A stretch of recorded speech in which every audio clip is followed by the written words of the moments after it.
ربی اشرح لی صدری ویسر لی امری واحلل عقدۃ من لسانی یفقہوا قولی اللہم فقہنا فی الدین اللہم فقہنا فی القرآن رب زدنی علما رب زدنی علما۔ بسم اللہ الرحمن الرحیم۔ السلام علیکم ورحمۃ اللہ وبرکاتہ۔ ہمارا آج کا ٹاپک ہے سورۃ بقرہ۔ ہم نے پچھلی کلاس میں سورۃ بقرہ آیت 15 تک دیکھا تھا۔ آج ہم آیت نمبر 16 سے 22 تک دیکھیں گے انشاءاللہ۔ تو دیکھتے ہیں لیسن آج کا۔ بسم اللہ الرحمن الرحیم۔ اولئک الذین، یہی وہ لوگ ہیں، نشتراؤ، جنہوں نے خریدا، ضلالۃ، گمراہی کو، بالہدا، ہدایت کے بدلے، فما ربحت، تو نہ فائدہ دے گی، تجارتہم، ان کی تجارت، وما کانوا، اور نہیں وہ مہتدین، راہ پانے والے۔ یہ وہ لوگ ہیں جنہوں نے ہدایت کے بدلے گمراہی خرید لی، مگر یہ سود ان کے لیے نفع بخش نہیں ہے، مگر یہ سودا ان کے لیے نفع بخش نہیں ہے، اور یہ ہرگز صحیح راستے پر نہیں ہے۔ تو اللہ تعالیٰ یہاں پر کہہ رہے ہیں کہ تم نے منافقین کی، ہم نے 2 اقسام پڑھی تھی نا، جس میں وہ اسلام کو جانتے بھی ہیں، چکھتے بھی ہیں۔ مطلب ایک منافقین کی قسم یہ تھی کہ وہ اسلام کو قبول بھی کرتے تھے، لیکن اس کے بعد ہی ساتھ ہی جیسے مشکلات آتی تھیں تو پیچھے بھی ہٹ جاتے تھے۔ تو یہاں پہ ان کو کہا جا رہا ہے، یہاں پہ یہ بیان کیا جا رہا ہے کہ انہوں نے اسلام کا مزہ بھی چکھا، اور کفر کی روش تو انہوں نے پہلے سے اختیار کی ہوئی تھی۔ تو افسوس ہے ان کی اس حالت پہ کہ انہوں نے اپنی تجارت سے، انہوں نے اپنے سودے سے فائدہ ہی نہیں اٹھایا۔ ان کو سمجھ ہی نہیں آیا، انہوں نے سمجھا ہی نہیں کہ ہمارا فائدہ کس چیز میں ہے اور ہمارا نقصان کس چیز میں ہے۔ وہ جان تو دونوں چیزوں کو چکے تھے، لیکن ان کو تجارت کرنی بھی نہیں آئی، ان کو اپنا اچھا سودا کرنا بھی نہیں آیا کہ وہ اپنے حق میں اچھا سودا کریں اور اسلام کو قبول کر لیں۔ تو یہاں پر اللہ تعالیٰ فرما رہے ہیں کہ وہ جو انہیں راستہ اختیار کر رکھا ہے وہ صحیح راستہ نہیں ہے۔ آگے دیکھتے ہیں، مثلہم، ان کی مثال، کمثل الذی، اس جیسی ہے، جس توقدا، جس نے جلائی، نارن، آگ، فلما، پس جب، اضاءت، روشن کر لیا، ما حولہ، ارد گرد کو جو کچھ تھا، ذہب اللہ، تو لے لیا اللہ نے، بنورہم، ان کے روشنی کو، وترکہم، اور چھوڑ دیا ان کو، فی ظلمات، اندھیروں میں، لا یبصرون، وہ نہیں دیکھتے۔ ان کی مثال ایسی ہے جیسے ایک شخص نے آگ روشن کی، اور جب اس نے سارے ماحول کو روشن کر دیا تو اللہ نے ان کا نور بصارت سلب کر لیا، اور انہیں اس حال میں چھوڑ دیا کہ تاریکیوں میں انہیں کچھ نظر نہیں آتا۔ تو یہاں پر مطلب یہ ہے کہ جب اللہ کے ایک بندے نے روشنی پھیلائی، ان کے سامنے حق اور باطل کا فرق رکھا، صحیح کو غلط سے اور غلط کو صحیح سے الگ کیا، راہ راست کو گمراہیوں سے چھانٹ کر بالکل نمایاں طور پر ان کے سامنے رکھ دیا، بیان کر دیا کہ نہیں، یہ غلط راستہ ہے، یہی صحیح راستہ ہے، یہ فلاح کا راستہ ہے، یہ نقصان کا راستہ ہے۔ تو جو لوگ اپنی بصارت رکھتے تھے، مطلب جو لوگ عقل و ہوش رکھتے تھے، ان پر تو ساری حقیقتیں کھل گئیں، انہوں نے تو اسلام قبول کر لیا۔ مگر جو یہ منافق تھے، وہ اپنی نفس پرستی میں اندھے ہوئے تھے۔ ان کو اس روشنی میں ان کو جو حقیقتیں ان کے سامنے کھولی گئیں، ان کو اس سے کچھ نظر ہی نہیں آیا۔ تو اللہ نے نور بصارت سلب کر لیا۔ تو یہاں پر اللہ نے نور بصارت سلب کر لیا جو ہے، اس سے کسی کو یہ غلط فہمی نہیں ہو کہ ان کو طریقے میں بھٹکنے کے لیے اللہ نے چھوڑ دیا، بلکہ نہیں، جو وہ طریقے میں بھٹک رہے تھے اس کے ذمہ دار وہ لوگ خود تھے، کیونکہ انہوں نے اپنے لیے راہ راست چھوڑ کر کیا، گمراہیوں کا راستہ اختیار کیا، اپنے لیے گمراہی کو پسند کیا۔ ان کے دلوں نے یہ تسلیم نہیں کیا کہ وہ سچ کو جانیں، وہ سچ پر قائم رہیں، ان کے دلوں نے باطل کو ہی ہمیشہ کے لیے قبول کیا۔ تو جب انہوں نے حق سے، جب انہوں نے ہی راہ راستے منہ پھیر لیا، تو اللہ تعالیٰ نے بھی ان کو پھر اسی میں بھٹکنے کے لیے چھوڑ دیا، کیونکہ جس طرف انہوں نے جانے کا فیصلہ کیا، اللہ تعالیٰ نے پھر ان کو اسی طرف، اسی عمل کی توفیق دی۔ تو دیکھیں جب ہم گناہ کرتے ہیں، ایک گناہ کرتے ہیں، دوسرا گناہ کرتے ہیں، ہماری وہ ایک روش بن جاتی ہے، تو ہمیں پھر اسی عمل کی توفیق دی جاتی ہے جس کی طرف ہم کوشش کرتے ہیں۔ اگر ہم راہ ہدایت کی طرف کوشش کریں گے تو اللہ تعالی ہماری رہنمائی فرمائیں گے اور ہمیں اللہ تعالی انہی نیک اعمال کی توفیق دیں گے۔ اور جیسے ہی ہم بھٹکیں گے، جیسے ہی ہم گناہ کریں گے اور بھٹکتے چلے جائیں گے، تو اللہ تعالیٰ بھی پھر ہمیں انہی برے کاموں کی توفیق دیں گے، کیونکہ ہمارے عمل سے پہ ڈیپینڈ کرتا ہے کہ ہمیں اللہ تعالیٰ اسی کے مطابق توفیق دیں گے۔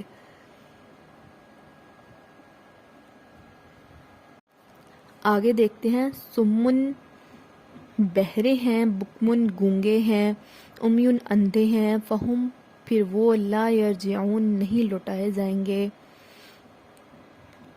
یہ بہرے ہیں، گونگے ہیں، اندھے ہیں، یہ اب نہ پلٹیں گے۔ تو یہاں پر جو اللہ تعالیٰ فرما رہے ہیں کہ یہ ویسے اندھے بہرے گونگے نہیں ہیں، بلکہ حق بات سننے کے لیے، صحیح بات کو تسلیم کرنے کے لیے بہرے ہیں، حق بولنے کے لیے، حق بات کو بیان کرنے کے لیے، سچ بولنے کے لیے یہ گونگے ہیں، اور ہم حق کو دیکھنے کے لیے، جو حقیقت ان پر کھولی جا رہی ہے اس کو دیکھنے کے لیے یہ اندھے ہو چکے ہیں۔ جب یہ خود اپنی مرضی سے اندھے بہرے گونگے ہوئے ہیں تو پھر یہ واپس نہیں پلٹ سکیں گے، یہ اسی ہی راستے پہ چلتے رہیں گے۔ او یا کصیب من السماء، یا جیسے ان کی مثال ایسے سمجھو، من السماء آسمان سے، فیہ جس میں، ظلمات اندھیری گھٹا ہو، ورعد اور بجلی ہو، اور وبرق ورعد اور کڑک ہو، وبرق اور بجلی ہو، یا چمک بھی ہے، یہ جعلون وہ ڈال لیتے ہیں، اصابعہم اپنی انگلیاں، فی آذانہم اپنے ہی کانوں میں، من السواع کی کڑک سے، حذر الموت موت کے خوف سے، واللہ اور اللہ تعالی محیط احاطہ کیے ہوئے ہے بالکافرین کافروں کا۔ یا پھر ان کی مثال یوں سمجھو کہ آسمان سے زور کی بارش ہو رہی ہے اور اس کے ساتھ اندھیری گھٹا اور کڑک اور چمک بھی ہے،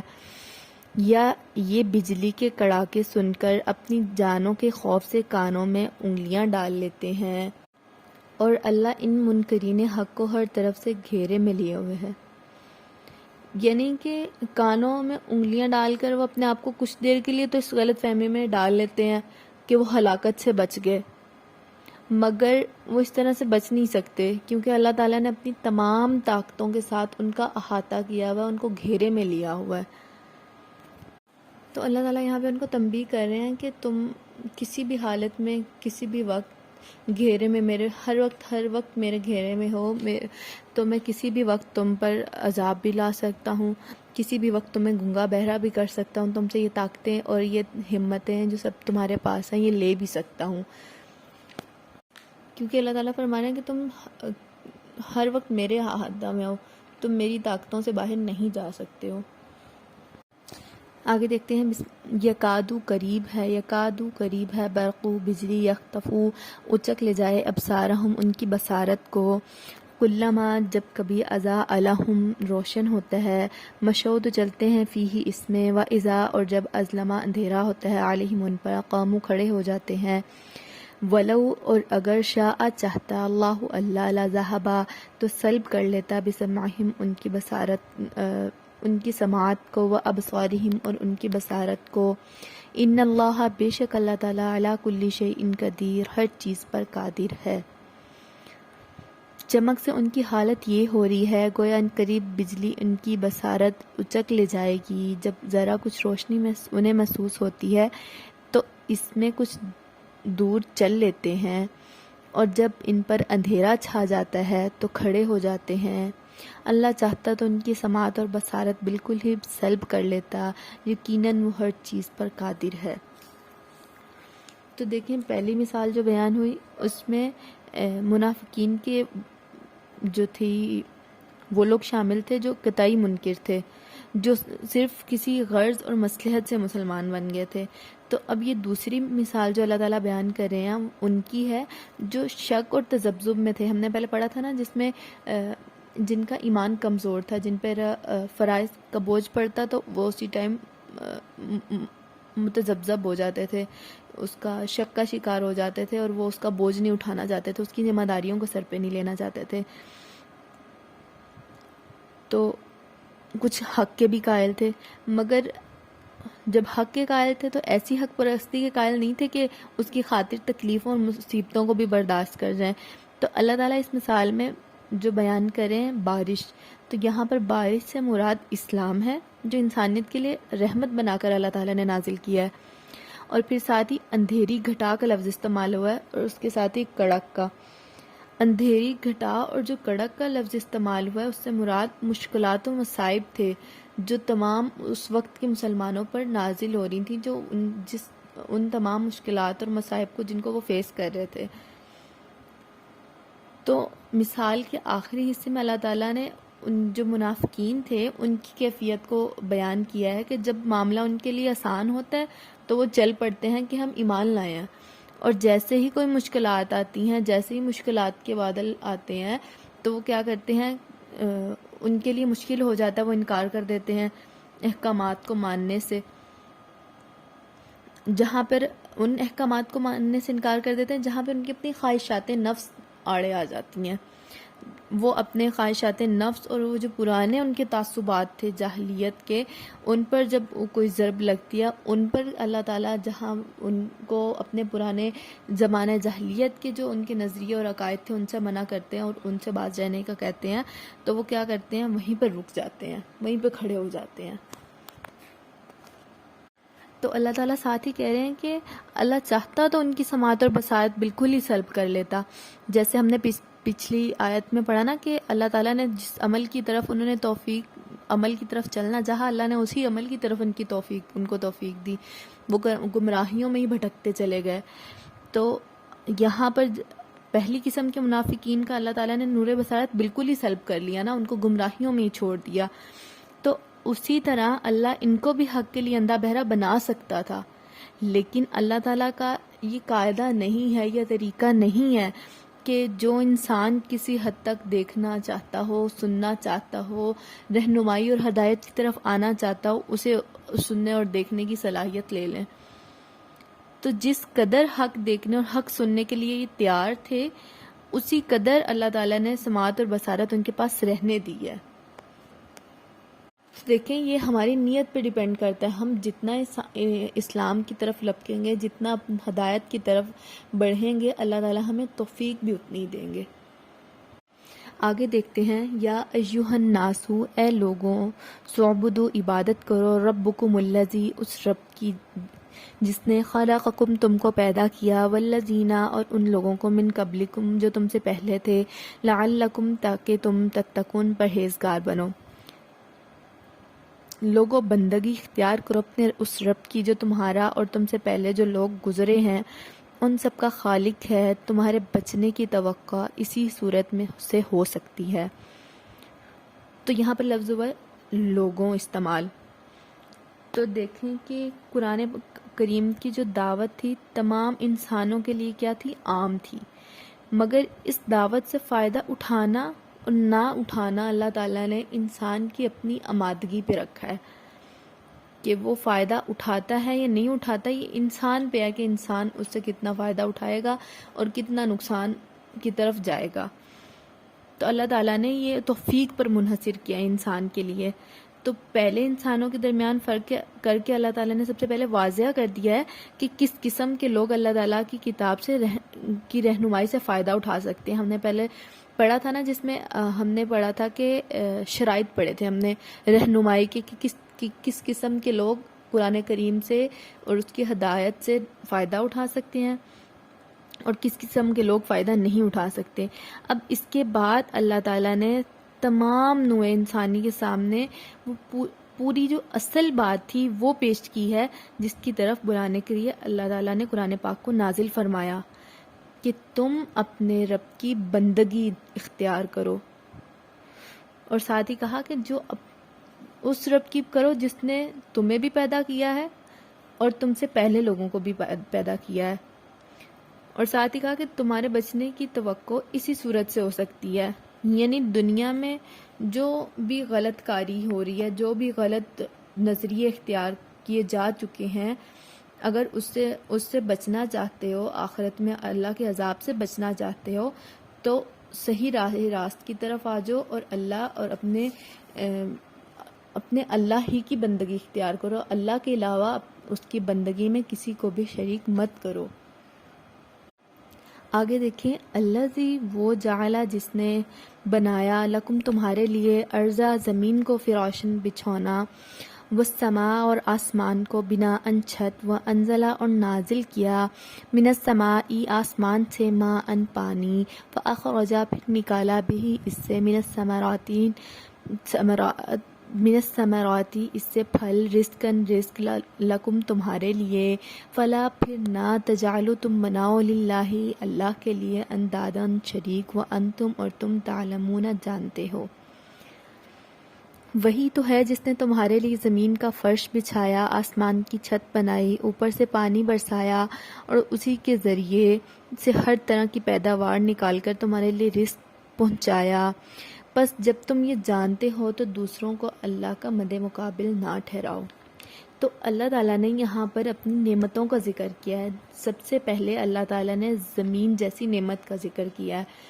تو دیکھیں زمین کا فرش بچھایا. دیکھیں زمین بالکل گول ہے، لیکن ہم دیکھیں کہ ہمیں بالکل ہموار سطح محسوس ہوتی ہے. ہم بالکل زمین کو ہموار سطح کے طور پر استعمال کرتے ہیں. یہ اللہ کی ایک نعمت ہے کہ اللہ تعالیٰ نے زمین کو پانی کی طرح بالکل موم بھی نہیں بنایا اور پہاڑوں کی طرح مطلب لوہے کی طرح بالکل سخت بھی نہیں بنایا کہ ہم اس کو استعمال کرنے کے لیے بہت زیادہ مشقت اٹھا سکیں یا مشقت اور مشکلات کا سامنا کر سکیں. اور ساتھ کہ آسمان کی چھت بنائی. اور تیسری نعمت اللہ تعالیٰ نے یہ بیان کی کہ آسمان سے پانی برسایا. تو پانی برسانے کے درمیان میں بادل کا واسطہ ہونا ضروری نہیں ہے کہ درمیان میں بادل کا بھی ذکر کیا جائے، کیونکہ بامحاورہ چیز طور پر جو چیز بولی جاتی ہے، جو بھی چیز آسمان سے گرتی ہے، جو بھی چیز اوپر سے آتی ہے تو اس کو آسمان سے آنا بولا جاتا ہے. کیونکہ خود قرآن کریم میں بھی جو لفظ استعمال ہوئے ہیں آیات میں، کچھ مقامات پر اللہ تعالیٰ نے اس طرح سے بھی، جیسے سورۃ نبا میں آخری اس پارے میں اللہ تعالیٰ نے فرمایا وَأَنزَلْنَا مِنَ الْمُعْصِرَاتِ مَاءً ثَجَّاجًا، ہم نے اتارا پانی بھرے ہوئے بادلوں سے، تو پانی کا ریلا. تو اللہ تعالیٰ نے کہیں بادلوں کا استعمال بھی کیا، لفظ کا، بادلوں کے لفظ کا استعمال بھی کیا ہے، اور کہیں پہ صرف آسمان کا استعمال بھی کیا ہے. اور پھر ساتھ ہی اللہ تعالیٰ اپنی چوتھی نعمت بھی بیان کر رہے ہیں کہ پانی کے ذریعے پھل پیدا کیے، تمہارے لیے رزق بنایا. تو یہاں پر ایک جو شخص ہے جو حق کو حق مانتا ہے وہ تو یہی سمجھے گا کہ یہ اللہ ہی کی طرف سے ہے، کیونکہ ایک چھوٹے سے چھوٹے دانے کو بنانے کے لیے بھی صرف اللہ ہی کی ہمیں ضرورت ہے. اللہ ہی کے حکم سے وہ ایک چھوٹا سے چھوٹا دانہ بھی پیدا ہوتا ہے. کیونکہ ہم تو ایک دانے کو بھی پرورش نہیں دے سکتے ہیں، اس کو نہیں بنا سکتے ہیں، اس کو آخری وقت تک نہیں لا سکتے، کیونکہ موسم کی سختی، کیڑے پتنگے وغیرہ سے ہم اس کو نہیں بچا سکتے. کیونکہ جو لقمہ ہمارے ہاتھ میں بن کے آیا وہ صرف اللہ کی ہی حکم سے ہی بن کے آیا. جو پھل اور جو بھی زمین سے اگا ہے وہ اللہ کے حکم سے اگا ہے. اور ہماری محنت، اگر کوئی مطلب جو انکار کرتا ہے قرآن پاک کا، جو اس بات پہ یقین نہیں رکھتا، کہتا ہے کہ نہیں ہے انسان کی محنت اور اس کی دوڑ دھوپ سے، اس کی صحیح سے یہ دانہ جو اور یہ پھل زمین سے اگا ہے، وہ اس کو کہے گا کہ یہ انسان نے جو محنت کی تھی یہ اس کا پھل ہے. بلکہ نہیں، یہ انسان کی محنت اتنی زیادہ نہیں ہوتی ہے کہ وہ اس پھل کو اور اس درخت جیسے کسی بھی پودے کو نشوونما دے سکے جیسے اللہ تعالیٰ دیتے ہیں. تو اللہ تعالیٰ یہاں پہ کہہ رہے ہیں کہ جب تم خود بھی اس بات کے قائل ہو اور تمہیں معلوم بھی ہے کہ سارے کے سارے کام جو اللہ تعالیٰ نے آیت مبارکہ میں بیان کیے ہیں کہ سارے کام اللہ تعالیٰ کے ہی ہیں، اللہ ہی کی ذات کر سکتی ہے، تو پھر بندگی کے لیے بھی صرف مجھے ہی خاص کرو، صرف بندگی ہی میری ہی کرو، کسی اور کی بندگی نہیں کرو۔ اور بندگی کی بھی اقسام ہے، جو ہم آگے چل کے قرآن پاک میں مختلف مقامات پہ پڑھیں گے کہ بندگی میں بھی اگر کسی کو تم شامل کرو گے اللہ تعالیٰ کے مد مقابل ٹھہرانے کی بہت سے درجات ہیں کہ جس میں تم اللہ کے مد مقابل کسی کو ٹھہراؤ گے تو وہ شرک ہوگا، اور ان میں سے کسی قسم کے ایک رویے کو بھی اگر ہم اس میں شامل کر لیں، کسی اور کو اس رویے میں شامل کر لیں تو وہ شرک ہو جائے گا۔ تو آگے چل کے ہم قرآن پاک میں انشاءاللہ خود پڑھ لیں گے کہ عبادت کی وہ کون سی اقسام ہیں جنہیں صرف اللہ کے لیے مخصوص ہونا چاہیے، جن میں دوسروں کا شریک ٹھہرانا شرک ہے، جسے روکنے کے لیے قرآن کریم آیا ہے۔ تو آج کا ہمارا لیسن بس یہیں تک تھا۔ اللہ تعالیٰ سے دعا ہے کہ اللہ تعالیٰ ہمیں قرآن پاک کو سمجھنے کی اور سمجھنے کے ساتھ ساتھ عمل کی بھی توفیق عطا فرمائے۔ وما علینا الا البلاغ المبین۔